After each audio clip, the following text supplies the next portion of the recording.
Muito bom dia a todos e a todas. Hoje venho falar-vos de um tema muito atual e muito pertinente, que tenho a certeza que já ouviram falar, alterações climáticas e aquecimento global. E, portanto, vou partilhar-vos uma apresentação que tenho comigo e vamos falar um bocadinho sobre isto. Infelizmente, esta apresentação seria presencial, mas dada a situação atual pandémica, não foi possível fazê-la com todos vocês, ao vivo. Seria muito mais interessante porque poderíamos ter alguma interação e algumas questões vossas. De qualquer maneira, eu vou deixar-vos o meu contacto. Se tiverem alguma pergunta sobre o assunto, podem sempre contactar-me. Eu vou compartilhar a minha tela com vocês para poderem ver a apresentação.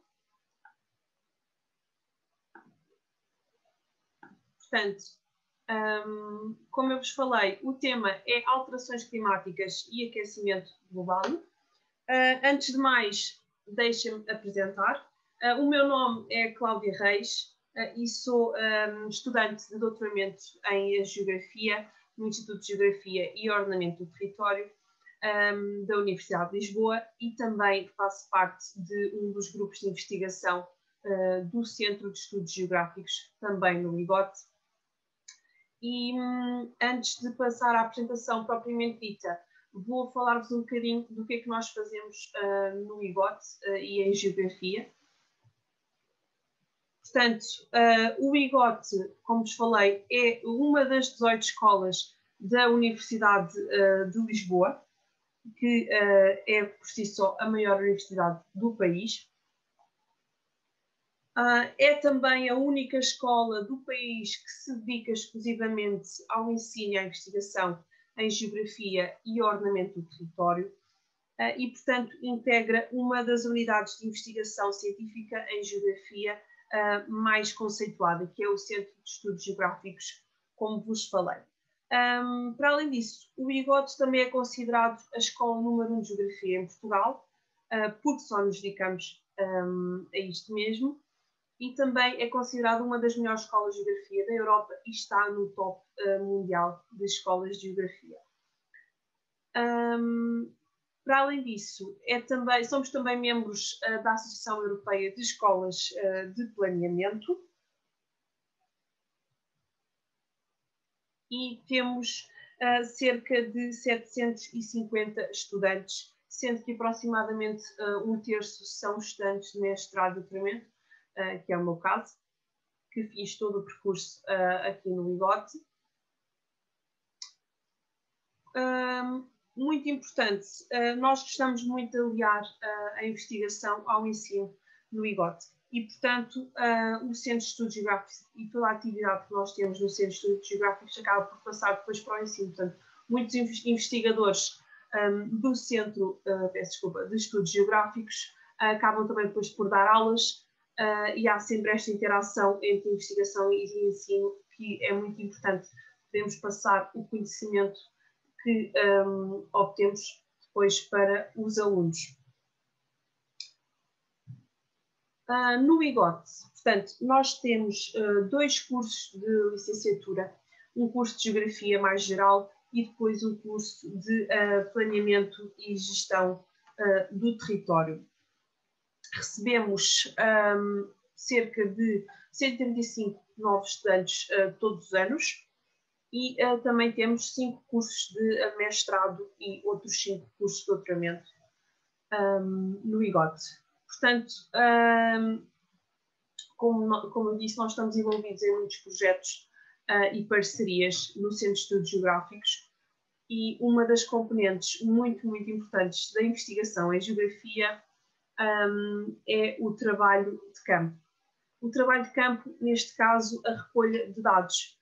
E, portanto, nós no IGOT acabamos por fazer, não só na componente da licenciatura e do mestrado, muitas saídas de campo, mas também na parte da investigação, quando estamos a fazer a tese de mestrado e doutoramento, também vamos muito ao campo, recolhemos muitos dados que são depois tratados com recurso, muitas vezes, a ferramentas de SIG, ou seja, de sistemas de informação geográfica, e nós temos salas equipadas com este tipo de software para podermos tratar estes dados. E agora, para introduzir este tema de alterações climáticas que vos quero falar, vou-vos apresentar um vídeo, espero que gostem.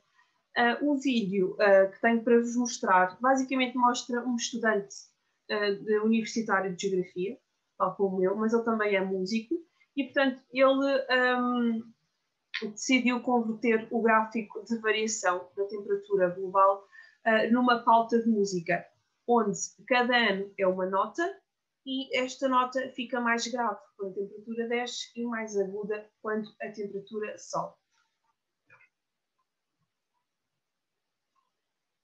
Vamos ver se funciona.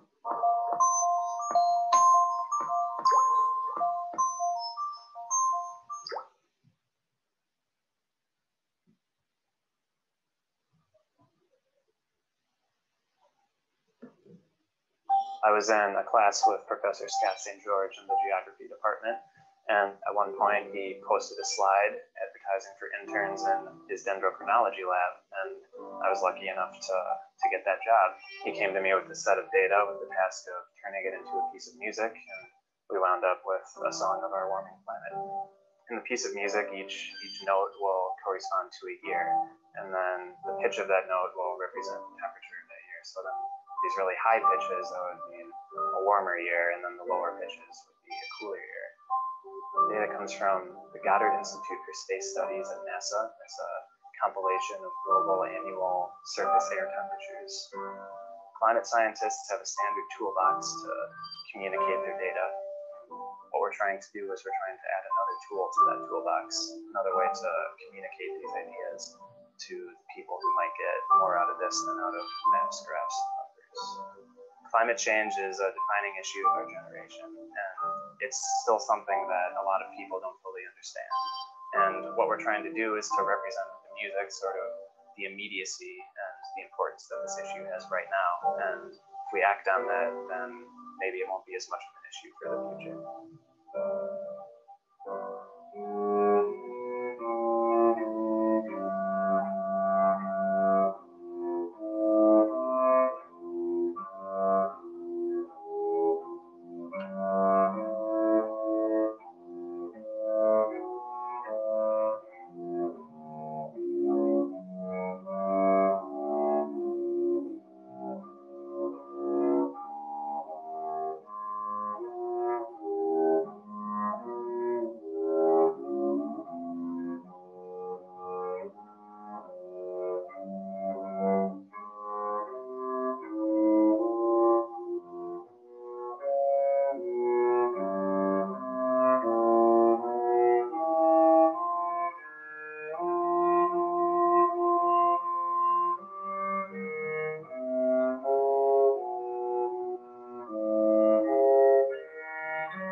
Portanto, o que é que vocês viram? Basicamente viram outra maneira que uma pessoa encontrou de comunicar e mostrar a importância das alterações climáticas, que neste caso foi a música. E a música mostrou-nos o quê? Mostrou-nos que a tendência passada tem vindo a ser de um aumento da temperatura e que isso vai permanecer se nós não fizermos alguma coisa para mudar o rumo desta situação.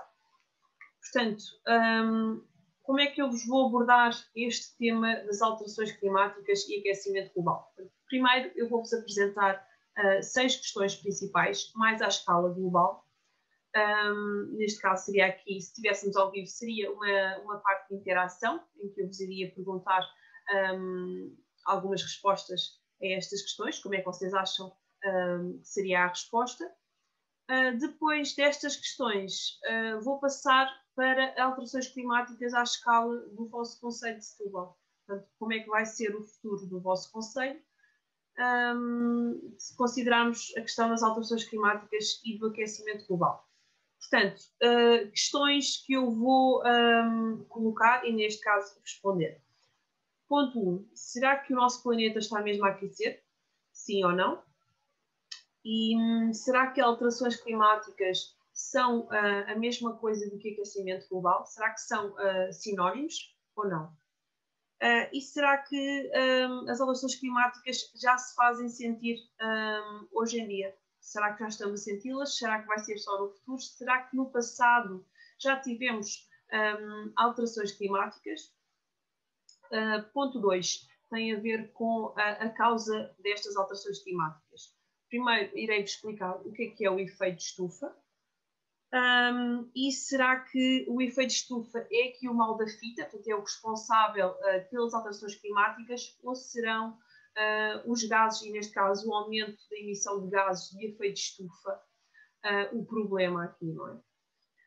Um terceiro ponto vai ser dedicado aos oceanos. Os oceanos têm um papel muito importante na regulação dos climas do planeta.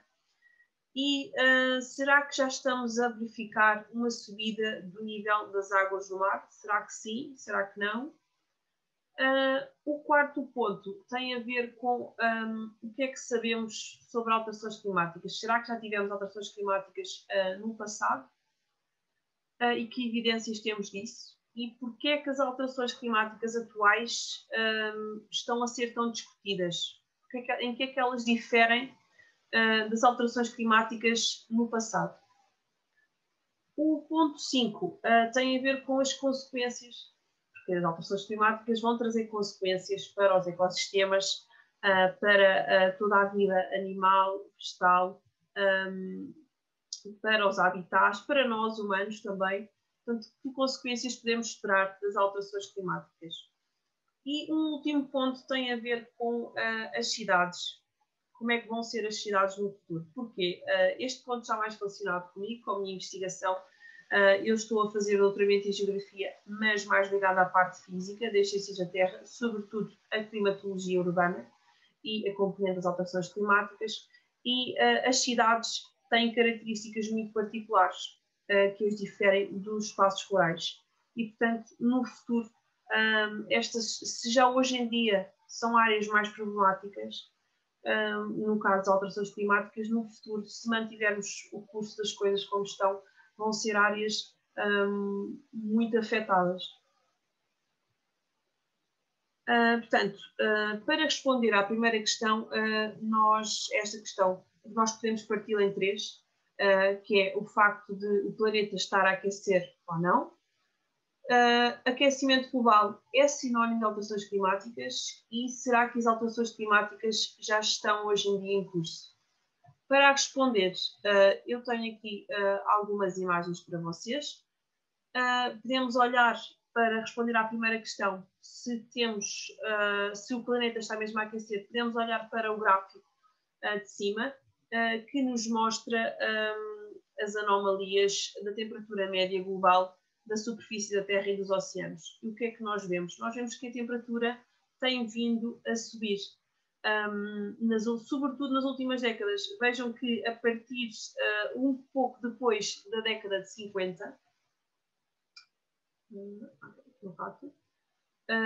depois da década de 50 nós temos aqui uma subida mais acentuada. E a figura de baixo, o que é que nos mostra? mostra-nos então as mudanças na temperatura da superfície. Então, é uma espacialização disto. E vemos que em quase todo o planeta as anomalias são positivas. Portanto, a temperatura está de facto a aumentar. Portanto, o planeta está a aquecer. A resposta à primeira questão é sim, o planeta está mesmo mais quente.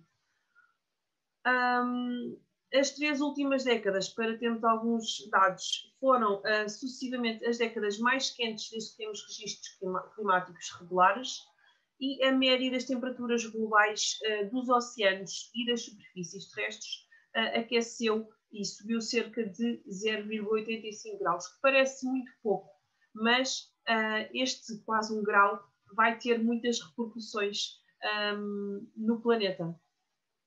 Isto em pouco mais de 100 anos. Portanto, entre 1880 e 2012 nós temos uma subida da temperatura média de 1 grau, quase 1 grau. Quanto à segunda questão importante, alterações climáticas são sinónimo de aquecimento global? Sim ou não? A resposta é não. São conceitos distintos. Porquê? Porque o aquecimento global refere-se exatamente ao fenómeno que vos tenho estado a falar. Portanto, há subida progressiva e linear, porque veem que é uma subida progressiva das temperaturas dos oceanos e da superfície terrestre. Algumas consequências desta subida das temperaturas já se fazem sentir no hemisfério norte, hoje em dia.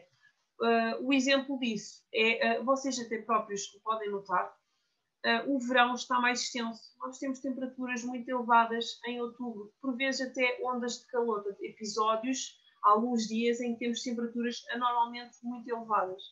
O verão está a se estender em direção já ao outono. Vamos importar a estação de transição, que é o outono, e isto vai ter repercussões, por exemplo, no período de crescimento das plantas. Portanto, já estamos a sentir os efeitos desta subida das temperaturas. Contudo, é importante perceber que este aquecimento não se dá em todo o lado. Nem todos os locais do planeta vão aquecer e não vão aquecer também de igual maneira. Não vão aquecer os mesmos graus. A temperatura não vai subir de forma igual no planeta inteiro. Porquê? Porque nós, em alguns locais, pode ocorrer o inverso. Podemos até ter uma descida da temperatura. Portanto, aquecimento global refere-se a esta subida da temperatura, mas alterações climáticas não estão só relacionadas com a temperatura. As alterações climáticas têm a ver com as modificações dos climas da Terra ao longo do tempo. E estas modificações podem ter causas naturais, por exemplo, episódios de vulcanismo, de maior atividade vulcânica, mas também podem ter causas antrópicas ligadas à ação do homem. Portanto, estes 2 conceitos, tenham atenção, não são sinónimos, porque alterações climáticas, como são a mudança dos climas, vão incluir mudanças que não sejam só na temperatura. Vamos ter também mudanças, por exemplo, na precipitação. Existem locais do planeta em que a precipitação vai ser mais reduzida. Vamos ter episódios de precipitação mais intensa e mais curta no tempo, no geral a temperatura, a precipitação vai reduzir-se em alguns locais, e podemos ter outros locais do planeta em que vamos ter um aumento dos quantitativos da precipitação. Portanto, no entanto, é importante que o termo de aquecimento global tenha sido incorretamente utilizado como sinónimo de alterações climáticas. Mas alterações climáticas não se referem só à temperatura, referem-se à precipitação, a modificações, por exemplo, no vento. Se nós tivermos, por exemplo, numa área urbana, que eu vou falar um pouco mais a seguir, numa área urbana, quando temos edifícios muito altos, muito próximos de si, nós vamos modificar o vento, nós vamos abrandar o vento, a velocidade do vento, e a sua direção vamos modificá-la também, e isso vai ter repercussões depois no conforto térmico, por exemplo, e também na qualidade do ar dentro de uma cidade. Porque é que aquecimento global tem sido considerado incorretamente sinónimo de alterações climáticas? Porque, na verdade, nós temos muito mais informação sobre o comportamento das temperaturas, o comportamento de outros elementos climáticos, como o vento e a precipitação. Daí, por vezes, nós falamos genericamente aquecimento global, mas existem outras mudanças a ocorrer que não só na temperatura. Portanto, tenham isso em atenção. Não são sinónimos, são dois conceitos diferentes. Estão relacionados, mas não querem dizer a mesma coisa. Quanto à terceira questão, será que as alterações climáticas já se fazem sentir hoje? A verdade é que sim, nós estamos a ver que a temperatura está mais elevada e isso já está a ter repercussões no período de crescimento das plantas, mas existem outras evidências de que as alterações climáticas já são um problema muito atual e em curso, que afetam a água. Nós vamos ter problemas de escassez, vamos ter problemas de escassez em alguns locais, porque os quantitativos de precipitação vão ser menores, e vamos ter problemas de cheias e, consecutivamente, inundações noutros locais, em que vamos ter precipitações muito mais intensas e concentradas no espaço, e isso pode provocar episódios de cheia e inundação. Alterações climáticas também nos afetam a saúde. Pensemos, por exemplo, na proliferação de pragas e doenças infecciosas. Nós, com temperaturas mais elevadas, existem determinados insetos que preferem essas condições e, portanto, vão proliferar as doenças. As pragas, no caso da agricultura, vão ter graves consequências. A própria agricultura também já está a ser afetada devido à escassez de água em alguns locais. À própria erosão dos solos, quando nós temos aqueles episódios de chuvadas muito fortes, como eu falei, e muito concentradas no tempo, isso vai provocar a erosão dos solos, o que é muito negativo para a agricultura. Também a questão de alterações no período de crescimento das plantas também tem influência na agricultura. Depois, a segurança também já está a ser afetada. Pensem na questão dos incêndios, das catástrofes a que temos a vindo a assistir. Pois é, os próprios ecossistemas, nós vamos ter espécies em extinção, degradação de habitats, quer seja por via de incêndios, da subida do nível médio das águas do mar. Vamos assistir a episódios de migrações da população por questões de catástrofes, porque por causa, por exemplo, da seca, vamos ter migrações da fauna e da flora, sempre à procura das condições ideais de sobrevivência. E a própria energia também já está a ser afetada. A própria energia, por causa das catástrofes, também. Portanto, todos estes sistemas estão a ser afetados pelas alterações climáticas, que já são um problema muito atual. Quanto à questão número 2, importante, o que é o efeito estufa? E será que o efeito estufa é um problema? Ou será que é algo fundamental à nossa vida? Primeiro, o que é o efeito estufa? Importante, é um processo absolutamente natural que faz com que a temperatura da Terra se mantenha constante e em equilíbrio, cerca de 15 graus. Sem este efeito, a vida na Terra, como a nós conhecemos, não seria possível. Isto porquê? Como é que isto acontece? Vejamos a primeira figura da esquerda. Nós temos o Sol, que vai emitir radiação em direção à Terra. E a atmosfera da Terra, que é constituída sobretudo por azoto e oxigênio, vai deixar passar grande parte desta radiação, que vai chegar depois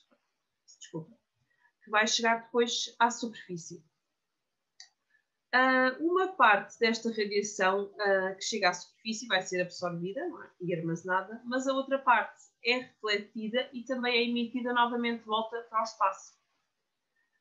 Ora bem, nós na atmosfera, para além de termos, na atmosfera terrestre, para além de termos azoto e oxigênio, temos depois também mais alguns gases, que são, por exemplo, dióxido de carbono, vapor de água, metano, e esses gases, que são os gases de efeito estufa, os GE, que estão presentes na atmosfera em menor quantidade, muito menor quantidade comparativamente ao azoto e ao oxigênio, vão absorver esta parte da radiação que é emitida novamente de volta. E esta radiação é absorvida e depois volta novamente para a Terra. Ao voltar novamente para a Terra, vai permitir que o nosso planeta se mantenha em equilíbrio. E é assim que nós mantemos uma temperatura de aproximadamente 15 graus. Se este efeito não existisse, se nós não tivéssemos estes gases que permitem a absorção e reemissão da radiação de volta para a superfície, a vida na Terra não seria possível. Portanto, respondendo depois à segunda questão, este efeito de estufa, como sendo um processo natural, é um processo fundamental à nossa vida e, portanto, não é o mal da fita no caso das alterações climáticas. Atenção. O problema aqui é o agravamento e o aumento deste efeito. Porquê? Porque nós estamos a emitir mais gases de efeito de estufa. Com o tráfego automóvel, com as indústrias, nós vamos emitir muito mais gases de efeito de estufa para a atmosfera e isso vai provocar desequilíbrios no balanço térmico da Terra e faz com que o planeta aqueça cada vez mais e já não vai estar em equilíbrio térmico. Porque se temos mais gases na atmosfera, vamos ter mais radiação que é absorvida e reemitida para a superfície e a superfície da Terra vai aquecer ainda mais. E se nada for feito para reduzir a concentração destes GEs na atmosfera, esta situação vai agravar-se, a temperatura vai continuar a aumentar. Vocês, nesta segunda figura, temos aqui muito bem expresso o aumento drástico das concentrações de gases de efeito de estufa já no final do século XX e início do século XXI. Este aumento é responsável pelo aumento das temperaturas.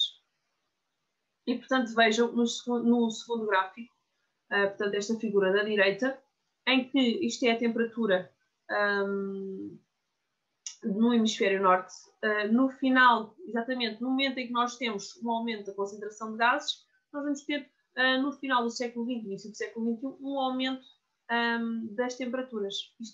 Neste gráfico estão aqui anomalias, portanto, são diferenças de temperatura. E vamos ter anomalias positivas, portanto, a temperatura vai subir. Quanto à questão número 3, que se pode também dividir em duas questões. Primeira, qual é que é a importância dos oceanos para regular os climas da Terra? E a segunda, será que o nível médio das águas do mar está a subir? Primeira questão relativa à importância dos oceanos. Primeiro, os oceanos cobrem cerca de 70% da superfície da Terra, portanto, ocupam muito mais área que a própria superfície terrestre. E são fundamentais para manter o equilíbrio do sistema climático. Porquê? Porque, por um lado, através das correntes marítimas, nós temos correntes quentes e correntes frias, os oceanos vão transferir energia e, portanto, calor das regiões equatoriais, do Equador, para os polos, através destas mesmas correntes. Nós temos várias correntes, por exemplo, a corrente do Golfo, a corrente das Canárias, muitas correntes quentes e frias que acabam por fazer esta transferência de calor do Equador para os polos. Depois, eles regulam a temperatura da atmosfera. Porquê? Porque têm um efeito amenizador das temperaturas. Não sei se já ouviram falar, mas quando nós estamos próximo do litoral, as temperaturas são muito mais amenas. Ou seja, no verão não vamos ter temperaturas tão elevadas como no interior de uma terra ou de um país. Por exemplo, Portugal, no interior do país, no verão é muito mais quente do que o litoral e no inverno a temperatura não vai descer tanto como desceria num local em que está mais afastado do oceano, porque o oceano tem este efeito amenizador da temperatura devido a uma propriedade que é o calor específico. Ele consegue armazenar calor de forma lentamente e depois vai lentamente libertando o calor. Daí nós não temos amplitudes térmicas tão grandes junto ao litoral. Outra coisa muito importante é o facto de os oceanos serem sequestradores de dióxido de carbono. Portanto, o dióxido de carbono nós estamos a emitir para a atmosfera em grandes quantidades e cada vez maiores. O oceano vai armazenar e sequestrar uma parte desse dióxido de carbono. O problema é que não vai conseguir armazenar todo o dióxido de carbono que nós estamos a emitir. O saldo é negativo e, portanto, ainda assim a temperatura vai aumentar. Depois, muito importante, contém uma grande quantidade de nutrientes e de biomassa que vai alimentar toda um conjunto de espécies animais e vegetais. Portanto, qualquer alteração que nós tenhamos nas características das águas do oceano, quer seja na sua temperatura, na sua salinidade, na sua acidez, porque se o oceano vai absorver mais dióxido de carbono, os parâmetros de temperatura e acidez vão se modificar, não é? Qualquer alteração que nós tenhamos nas características das águas, nós vamos ter também alterações nos climas da Terra, sobretudo nas zonas costeiras, que são as zonas mais próximas dos oceanos e que vão sentir mais o seu efeito. Nos últimos anos, o que é que tem acontecido com os oceanos? Por um lado, os efluentes estão a ser despejados nos oceanos. Isso é um problema, a poluição das águas. Depois, os próprios navios petroleiros acabam por fazer as suas lavagens dos seus tanques na água do oceano. E ainda temos a questão do plástico. Temos grandes correntes de plástico nos oceanos. E, portanto, tudo isto são problemas que nós devemos resolver porque o oceano é fundamental para regularmos os climas da Terra. Quanto à segunda questão, ou seja, será que o nível médio do mar está a subir? A verdade é que sim. O nível médio do mar está a subir a um ritmo cada vez maior. E isto podemos verificar nesta figura da esquerda, em que nos mostra a subida do nível médio das águas do mar entre 1900 e 2000, e nós vemos que temos aqui uma subida gradual e que é mais acentuada nas últimas décadas do século XX. A figura D, esta figura aqui também da subida do nível médio das águas do mar, mostra exatamente a mesma situação. Portanto, uma subida a um ritmo cada vez maior das águas do oceano. Nas últimas décadas, como eu disse, esta subida tem sido mais íngreme, mais acentuada. A subida do nível do mar tem duas causas principais. A primeira tem a ver com a expansão térmica do oceano, ou seja, se o oceano, se a temperatura do oceano vai subir, tem estado a subir, o aumento da temperatura da água vai levar a um aumento do volume das moléculas, portanto elas vão ocupar mais espaço. E se há um aumento do volume, vai haver uma expansão do oceano e o nível médio das águas sobe. A segunda razão para esta subida, que considera-se que seja neste momento a mais importante, tem a ver com o degelo dos glaciares. Tal como nós podemos ver na figura C, portanto a figurinha cá de cima, a extensão do gelo oceânico tem vindo a diminuir nas últimas décadas, ou seja, os mares e os oceanos que estavam permanentemente, ou seja, todo o ano estavam gelados, estão a derreter. Devido ao quê? Ao aumento das temperaturas. E, portanto, como derretem, vão fornecer água líquida que vai aumentar o volume do oceano e vai fazer com que o nível médio das águas também suba. Com este aquecimento continuado da atmosfera e dos oceanos, o nível das águas do mar espera-se que continue a subir nos próximos séculos, a ritmos cada vez mais elevados do que os observados até agora. Esta situação tem vários problemas. Porquê? Primeiro, se o nível médio das águas do mar sobe, nós vamos ter o desaparecimento de muitas ilhas que atualmente estão habitadas. Portanto, estas ilhas vão desaparecer porque estão muito baixas relativamente ao nível médio das águas do mar. Basta uma pequena subida que desaparecem ilhas. Portanto, perdemos a área terrestre. Depois, muito importante, hoje em dia, mais de 50% da população mundial vive em cidades. E muitas cidades importantes, algumas das maiores cidades, estão junto ao litoral.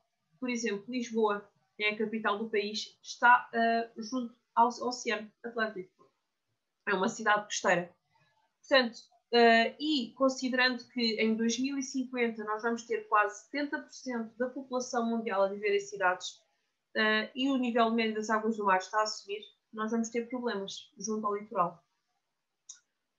Vamos ter inundações costeiras, temos muitos elementos expostos, vamos ter perda de vidas humanas, perda de equipamentos, infraestruturas e vamos ter também problemas com a erosão no litoral, porque se o nível médio das águas do mar sobe e vamos ter também mais tempestades oceânicas, vamos ter erosão no litoral, recuo da linha de costa, muitas praias podem desaparecer, vamos ter problemas com desabamentos de ribas e situações de galgamento oceânico. Portanto, tudo isso, quando temos muitos elementos expostos junto ao litoral e temos este tipo de problemas, vamos ter muitos prejuízos e muitos danos que não são só materiais. Neste momento, eu também vos tenho aqui um vídeo para mostrar sobre os efeitos da temperatura na subida do nível médio do mar. Portanto, com o caso de algumas cidades.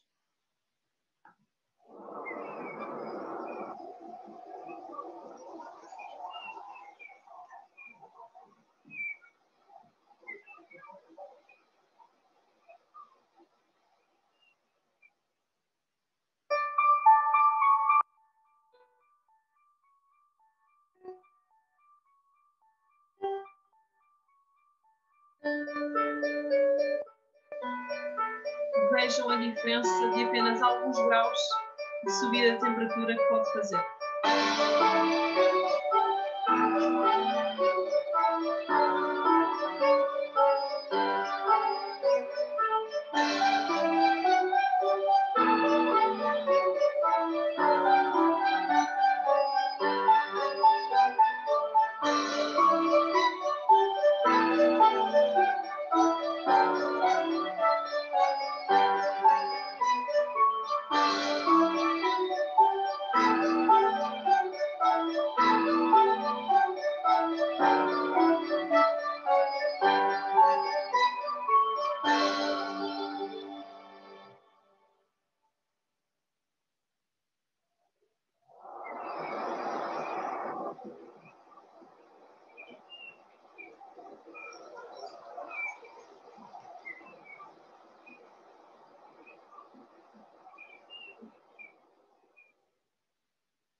Portanto, como eu vos estava a dizer, basta apenas uma subida de alguns graus na temperatura que vamos ter graves consequências, neste caso, na perda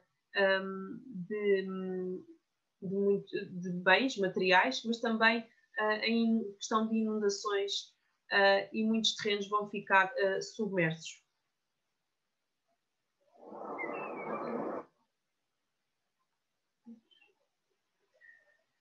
Quanto à questão número 4, será que já existiram alterações climáticas no passado? Será que sim? Será que não? E se sim, o que é que nós sabemos sobre elas? Ora bem, como eu disse há pouco, as alterações climáticas podem ter causas naturais e causas antrópicas. No caso das causas naturais, eu dei como exemplo casos de erupções vulcânicas, mas também a variação da quantidade de radiação solar que atinge a superfície da Terra e a forma como ela se distribui pode ser uma causa de alterações no clima da Terra. Basicamente, a figura deste slide é um bocadinho complexa, mas mostra que modificações na atividade solar têm depois repercussões na temperatura do planeta Terra. Mas, quanto às causas antrópicas, portanto, a ação do homem, a nossa ação, também vai ter influência no clima do nosso planeta. Ao longo dos períodos geológicos da Terra, nós tivemos episódios de alterações climáticas. Portanto, sim, já existiram alterações climáticas no passado, de grande amplitude. Então, porquê que as alterações climáticas atuais são assim tão badaladas e tão discutidas? Porquê que é um problema tão grande se nós já tivemos alterações climáticas no passado e a espécie humana sobreviveu? O problema aqui é que agora a ação do homem é a principal causa. Somos nós que somos a principal causa das alterações climáticas. Ou seja, a causa mudou, passámos a ser a causa principal e é sobretudo a partir da Revolução Industrial em que o ser humano passa a contribuir para as alterações climáticas, nomeadamente a partir da intensificação do efeito de estufa, há um aumento da concentração destes gases na atmosfera, nomeadamente o dióxido de carbono, o monóxido de carbono. Portanto, é na Revolução Industrial em que nós passamos a usar a máquina em vez da mão de obra, nós vamos aumentar a produção de alimentos e também as condições de vida, e vamos ter uma revolução dos transportes que vamos começar a emitir, e é aqui que vamos começar a emitir cada vez mais gases de efeito de estufa e a alterar o clima do nosso planeta de forma drástica. Uma informação: a concentração atual de dióxido de carbono na atmosfera é a maior dos últimos 650 mil anos. Portanto, é necessário mudar este padrão urgentemente se nós queremos travar o rumo da situação do planeta. Quais são então as consequências das alterações climáticas nos organismos vivos do planeta, nos ecossistemas? Nas plantas, nos animais, nos micro-organismos. Primeiro, os ecossistemas estão a ser profundamente alterados e, em alguns casos, de forma irreversível pelas atividades humanas. Por um lado, aí na figura de cima nós podemos verificar isso, portanto, nós temos uma migração de espécies para latitudes mais elevadas ou de maior altitude, à procura de temperaturas e de condições mais propícias à sua sobrevivência. Vejam que o aumento da invasão de espécies, na figura de cima, é maior nas latitudes mais elevadas, próximo mais dos polos. Também a questão da agricultura, a expansão da agricultura em meados do século XX e das áreas urbanas fez com que nós tenhamos perdido grande parte das pastagens e florestas. Portanto, até 2100, 10 a 20% das pastagens e florestas atuais vão ser convertidas para a agricultura ou cidades. E, portanto, nós vamos perder estas paisagens naturais. Estas transformações, porque ou vamos passar a utilizar o terreno para cultivo, ou vamos artificializar o terreno, esses territórios, estas transformações do território vão conduzir à extinção de inúmeras espécies e de habitats, implicando então a perda de biodiversidade. E é o que nós vemos na figura de baixo, no mapa de baixo.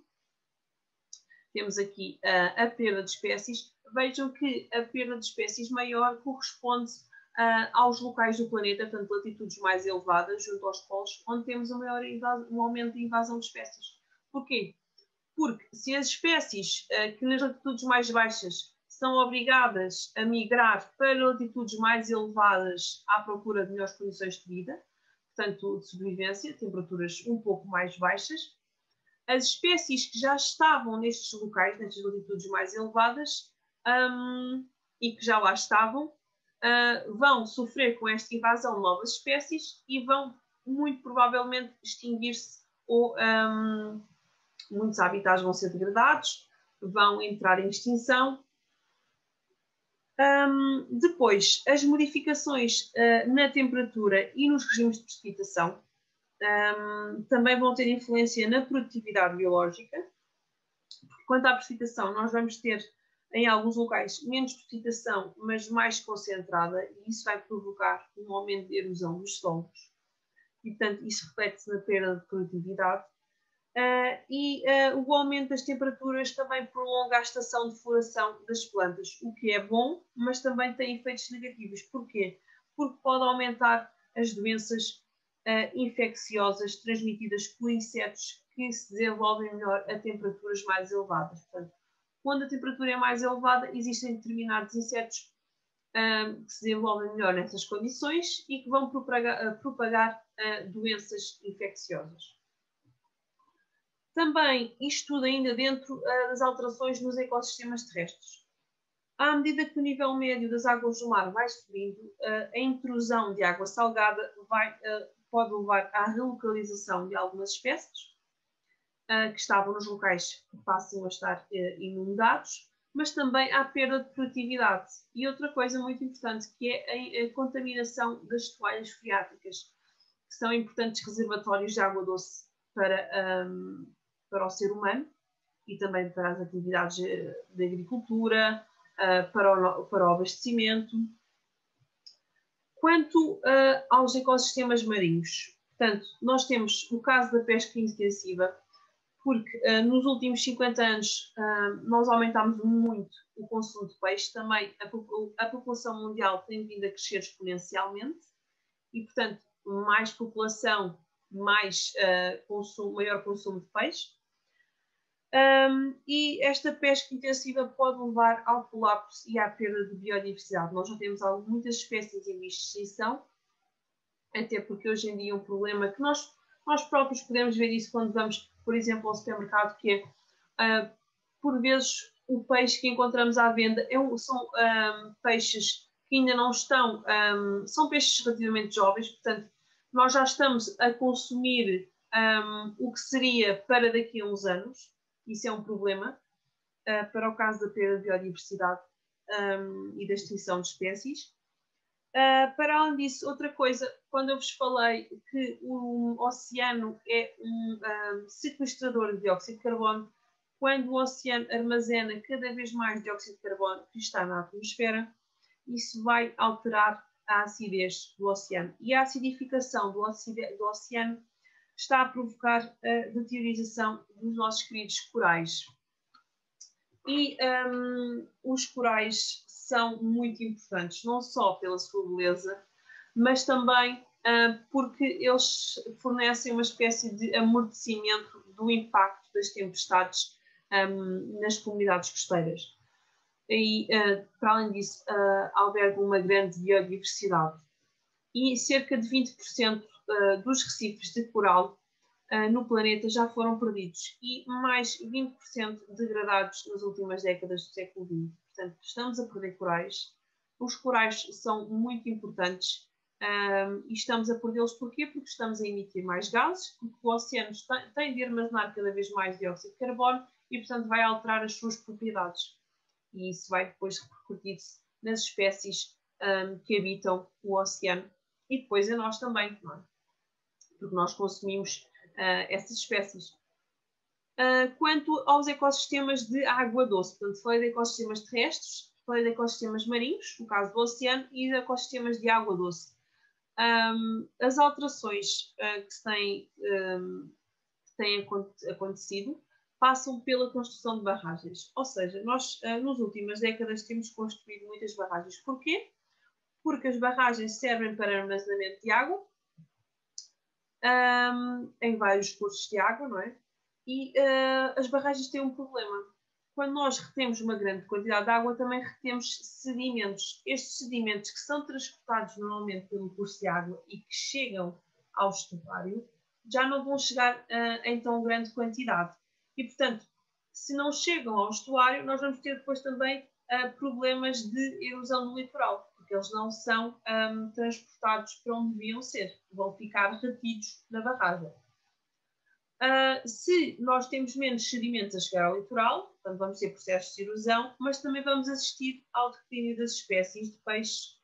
Porquê? Porque quando temos a construção de uma barragem, vamos ter ali águas paradas e essas águas paradas vão sofrer processos de eutrofização e acidificação e, portanto, muitos peixes acabam por morrer.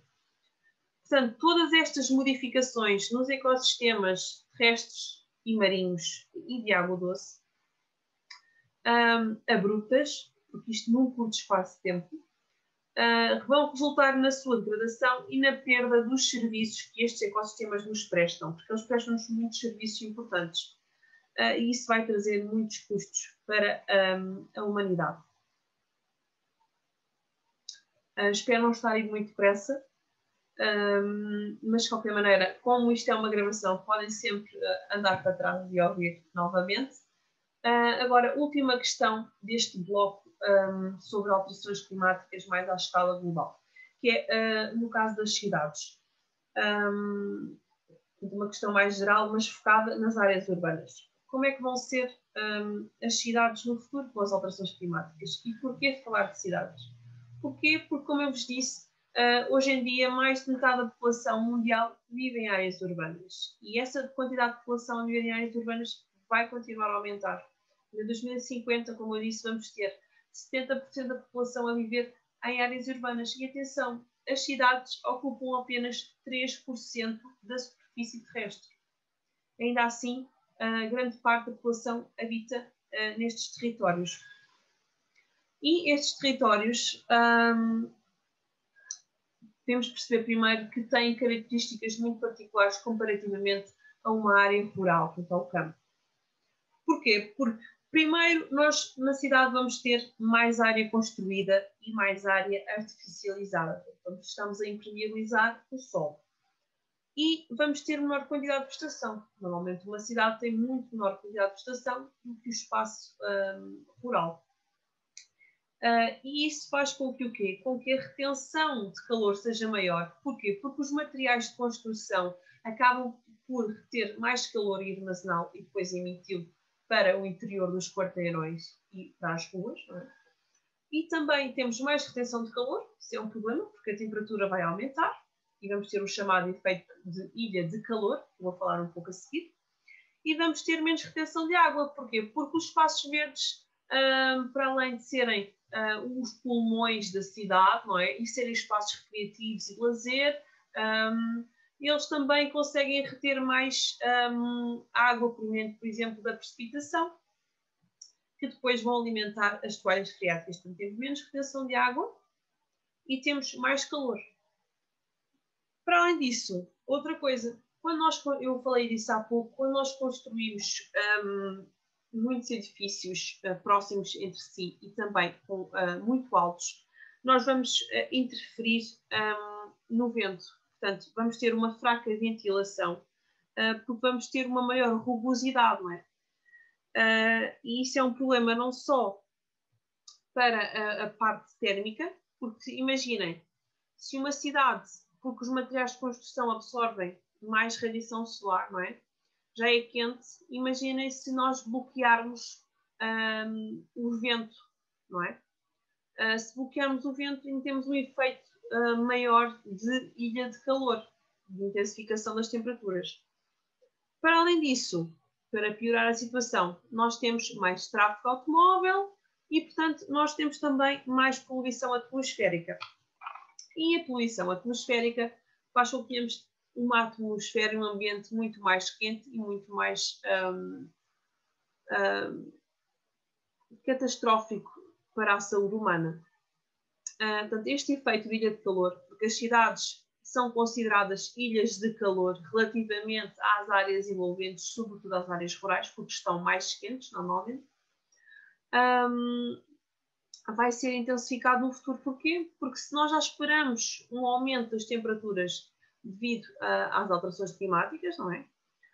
E se as áreas urbanas por si só já são espaços, territórios mais quentes, imaginem daqui a uns anos, quando a temperatura for mais elevada e estivermos no meio de uma cidade, por exemplo, Lisboa na Baixa, em pleno verão. Vamos ter temperaturas muito elevadas, quase sem ventilação, sem vegetação, portanto, vamos ter situações de grande desconforto térmico e isso causa muitos problemas para a saúde humana. Portanto, para além disso, nós vamos ter um aumento dos episódios de seca. Vamos ter alterações na precipitação e também de tempestades litorais, como eu vos falei, que vão provocar inundações nas cidades costeiras e grandes prejuízos materiais e uma eventual perda de vidas humanas. Contudo, existe esperança. Se nós aumentarmos a quantidade de vegetação numa cidade, os espaços verdes são fundamentais numa cidade.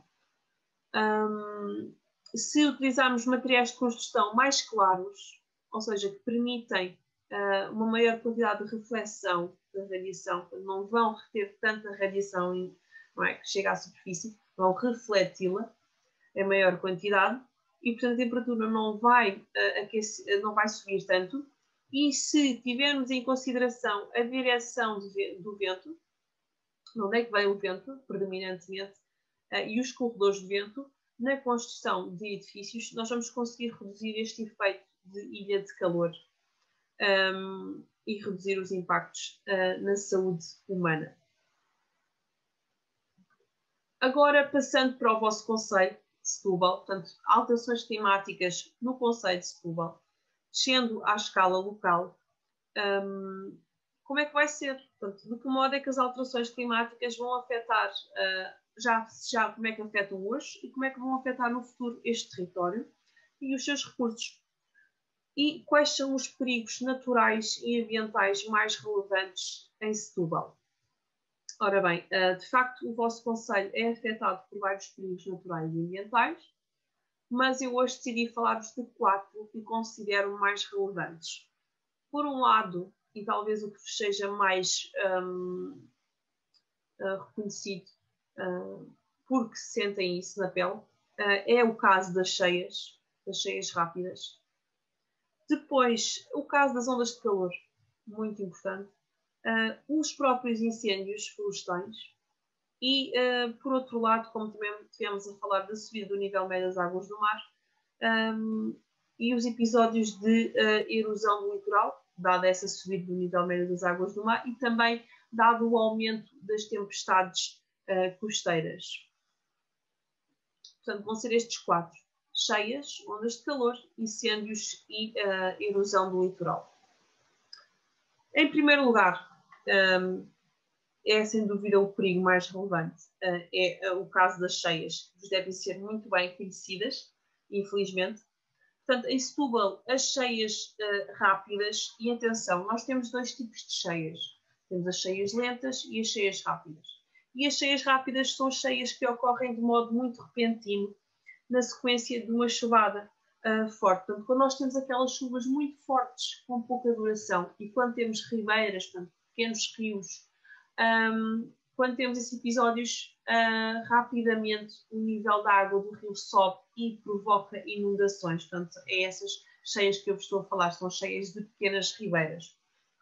E, portanto, em Setúbal, estas cheias rápidas afetam todas as freguesias do concelho, com exceção do Sado, vocês devem saber isso muito bem. Contudo, e como podemos ver no mapa da esquerda, grande parte das áreas ameaçadas por cheias estão em áreas urbanas, nomeadamente na cidade de Setúbal, que é frequentemente inundada quando temos estes episódios. Temos aqui um exemplo de uma inundação decorrida de uma cheia rápida. Isto porquê? Porque nós temos a Ribeira do Livramento, como vocês devem saber, que vai provocar frequentemente inundações e prejuízos.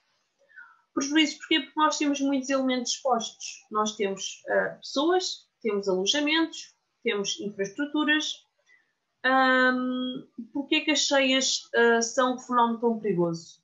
Porque, como eu vos falei, acontecem de modo repentino e, por vezes, não há tempo de avisar a população, não há tempo de proteger os elementos expostos e podem ser mais mortíferas por causa disso, comparativamente com uma cheia lenta, que é uma cheia, por exemplo, do Rio Tejo, que demora semanas a ocorrer. Portanto, há mais que tempo para avisar a população, ao contrário destas situações que ocorrem aqui em Setúbal. As cheias podem ter, de facto, sérios impactos económicos e sociais. Por exemplo, cortes de estradas, como vocês veem aqui, esta estrada está inutilizada. Não é? E em sistemas de abastecimento de água e outros bens. Submersão de localidades e monumentos. Outro problema. Deslocação e desalojamento das próprias populações. Não é? Há famílias que ficam sem casa, sem bens, e isso é um problema grave. E inundação de terras aráveis e destruição de culturas. Existem determinadas culturas que não suportam grandes volumes de água, como é o caso destas cheias rápidas. Pois o problema das epidemias, destas águas que vão trazer, são águas sujas, trazem todo o lixo agarrado, tudo por onde passam, destroem e vão trazendo, e podemos ter então o problema das epidemias. Portanto, cheias, temos problema com as cheias rápidas, não é? Sobretudo da Ribeira do Livramento, em Setúbal. quanto às inundações costeiras e à erosão e recuo litoral. Portanto, no que toca à questão da subida do nível médio do mar e do aumento das tempestades, e uma vez que o vosso concelho é um concelho litoral, estamos próximos do Oceano Atlântico, e temos também o estuário do Sado, quais vão ser então os impactos da subida das águas do mar e da ocorrência destes eventos em Setúbal. Portanto, no caso do vosso concelho, os impactos, em primeiro lugar, vamos ter uma aceleração do recuo da linha de costa. E isso tem um problema. Primeiro tem um aumento da erosão das arribas, porque nós temos em Setúbal, como vocês podem ver na figura da esquerda, temos um litoral com arriba, não é? E também um litoral arenoso, com areal. Vamos ter uma erosão das arribas e vamos ter frequentemente movimentos de vertente de desabamento. Imaginem estar numa praia com uma arriba e de repente verem um desabamento. Podemos ter perdas de vida humanas, podemos ter prejuízos em infraestruturas de apoio à praia. Portanto, são fenómenos, estes movimentos de vertente são fenómenos muito perigosos. Vamos ter também uma redução da área das praias da Arrábida, das vossas praias maravilhosas, são muito boas, mas vamos ter uma redução, porque estas praias são praias encastradas, com a subida do nível do mar vão acabar por reduzir o seu areal ainda mais.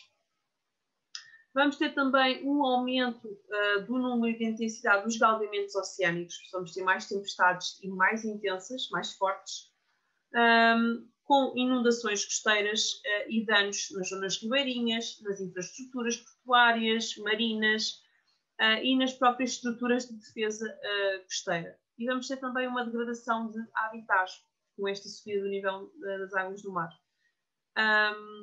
que também provoca o assoreamento do estuário do Sado.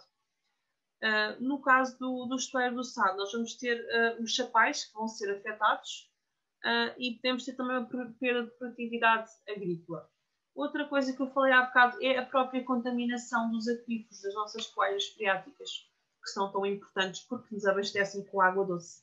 Se o nível do mar sobe, a água salgada acaba por entrar nessas toalhas freáticas e vai fazer com que aquela água que era água doce, não é? Água potável, água que podemos utilizar para a nossa vida, se torne água salina, água salobra. Temos aqui um exemplo do estuário, um exemplo de uma imagem do estuário do Sado e de um cenário de inundação do estuário, em que vamos ter um grande número de elementos expostos no caso de inundação. Temos toda a frente urbana de Setúbal que vai ser afetada. Toda a frente urbana. A própria área do Porto de Setúbal, a área industrial, e temos uma grande biodiversidade no estuário, porque temos, como vocês sabem, a reserva natural do estuário do Sado, com extensas áreas de salina e pisciculturas que vão ser afetadas. No caso das ondas de calor, primeiro é importante que vocês saibam o que é uma onda de calor. Temos de definir este conceito muito bem e depois perceber quais são as áreas mais suscetíveis, não é? Mais propensas e mais vulneráveis, porque têm elementos expostos à ocorrência de ondas de calor em Setúbal. Ponto 1. O que é uma onda de calor?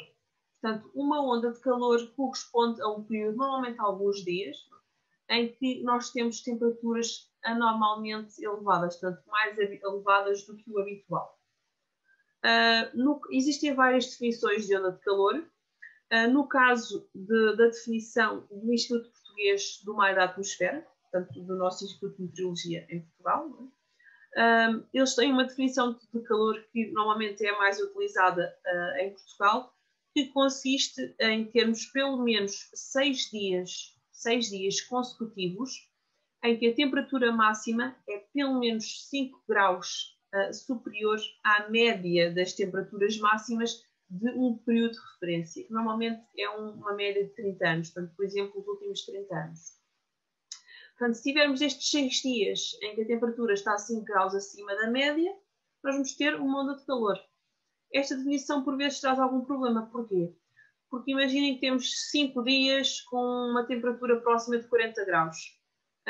Claro que estes 5 dias vão ter repercussões e efeitos na saúde humana. Vamos ter mais mortalidade, mais admissões hospitalares, mas mesmo assim não é considerada uma onda de calor, porque são só 5 dias, não são 6, por exemplo, e têm que ser seguidos.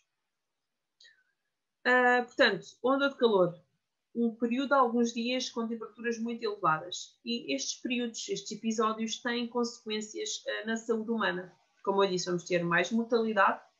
Lembrem-se, não sei se recordam, mas em 2003 nós tivemos uma onda de calor muito forte que causou quase 2.000 mortes em Portugal. Vamos ter também mais admissões hospitalares. Portanto, vamos ter uma sobrecarga nos hospitais. E estes eventos, outro problema é que estes eventos muitas vezes estão ligados e estão acompanhados pela ocorrência de incêndios, estou a falar a seguir, incêndios florestais, que vão agravar a qualidade do ar. Portanto, já temos temperaturas muito elevadas.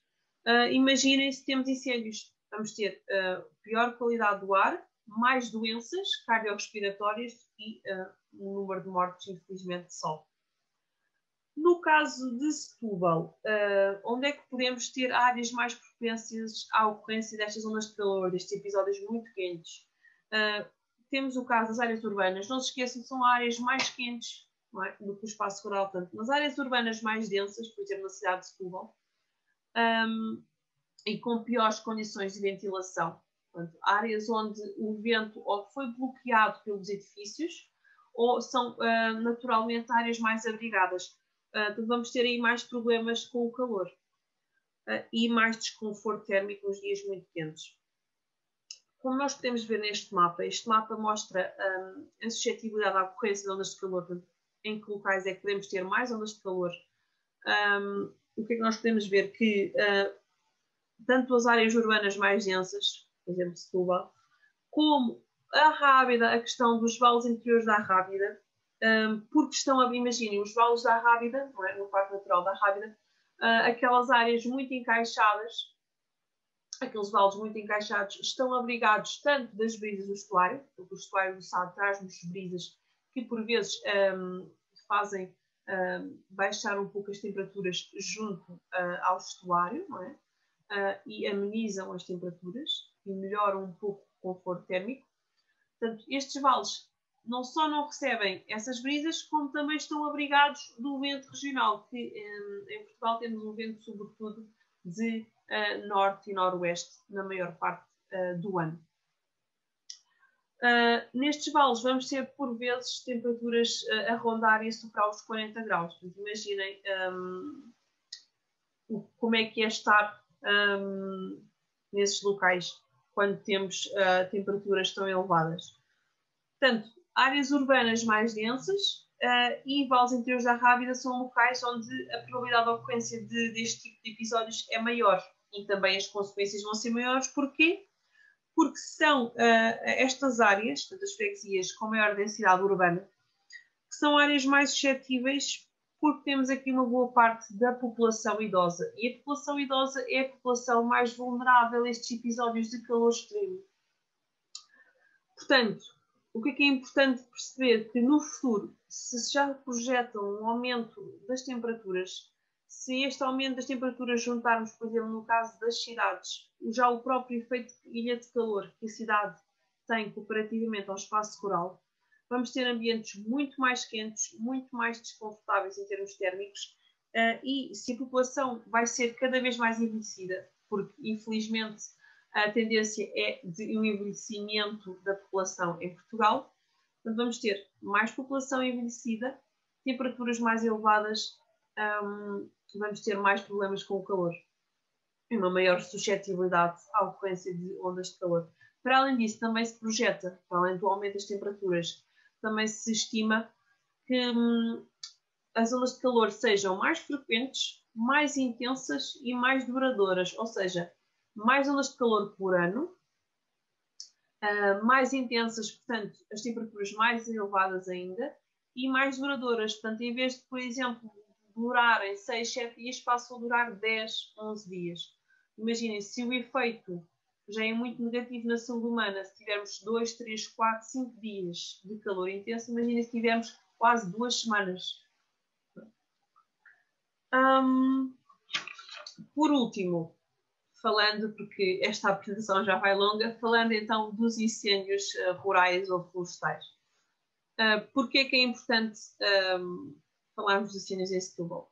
Porque eles têm uma expressão importante em Setúbal, que nós temos espaços importantes de floresta e floresta densa. Cerca de 15%, não sei se têm noção, mas 15% da área do vosso concelho está ocupada por densos espaços florestais. Para além disso, temos outra coisa, que é declives muito acentuados.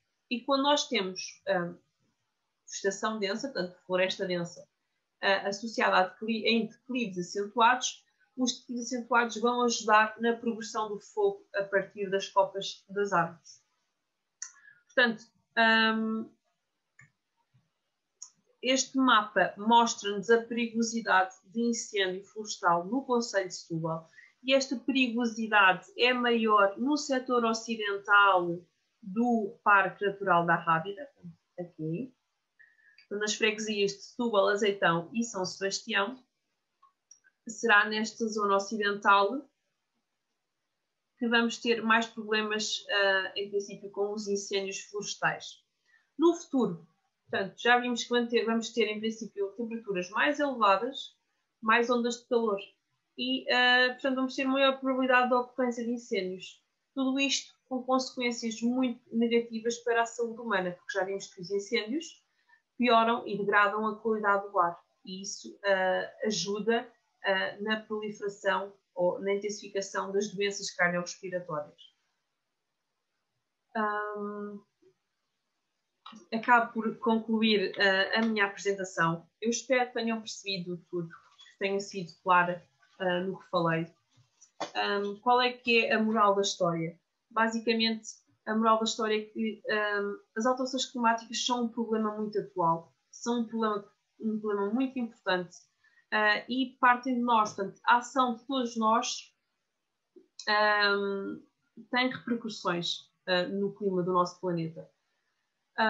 Como eu disse no início, eu deixei, eu não sei se viram, posso voltar atrás, o meu contacto. Aqui está, o meu contacto. Caso tenham alguma dúvida, eu desejo-vos um resto de bom dia e obrigada a todos.